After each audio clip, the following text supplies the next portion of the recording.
नमस्कार. महा ई सेवा आणि सेतू केंद्रांच्या नवीन आणि अत्यंत कडक नियमांचं हे स्पष्टीकरण आज आपण बघणार आहोत.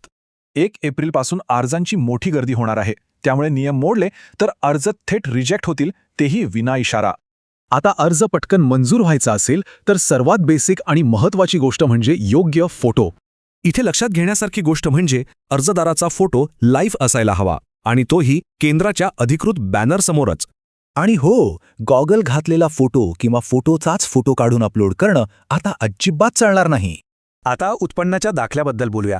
यात अर्जदार म्हणून फक्त आणि फक्त वडिलांचंच नाव टाकणं सक्तीचं आहे.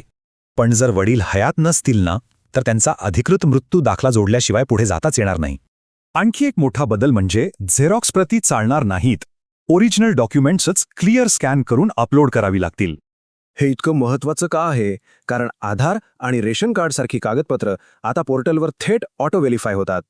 त्यामुळे जर डॉक्युमेंट ब्लर असल्यामुळे अर्ज रिजेक्ट झाला तर त्याची 100% जबाबदारी केंद्र चालकाचीच असेल. नॉन क्रिमिलेअरसाठी एक खास सूचना.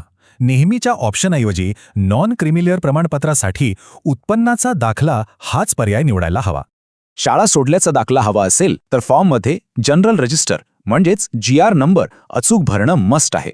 याशिवाय सेतू केंद्र चालकांनी प्रत्येक अर्जदाराला त्याच्या अर्जाची अधिकृत पावती देणं हा आता अत्यंत कडक नियम आहे.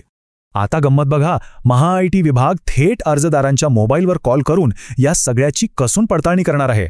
नागरिकांना थेट फोनवरूनच त्यांच्या अर्जाचं स्टेटस समजेल. म्हणूनच फॉर्ममध्ये एकदम अचूक माहिती भरणं आता क्रिटिकल झालंय.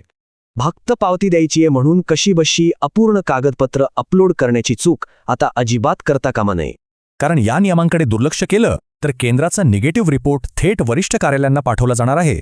एप्रिलच्या या प्रचंड गर्दीच्या सीझनमध्ये अशा कोणत्याही निष्काळजीपणाला अजिबात थारा मिळणार नाहीये, हे नक्की. जर या सगळ्या रूल्सचं नीट पालन केलं तर नक्कीच सर्व नागरिकांना एकदम फास्ट आणि सुलभ सेवा मिळेल. तेव्हा अर्ज रिजेक्ट होण्यापासून वाचवायचे असतील तर या नव्या नियमांची आजच अंमलबजावणी करणं सर्वात शहाणपणाचं ठरेल.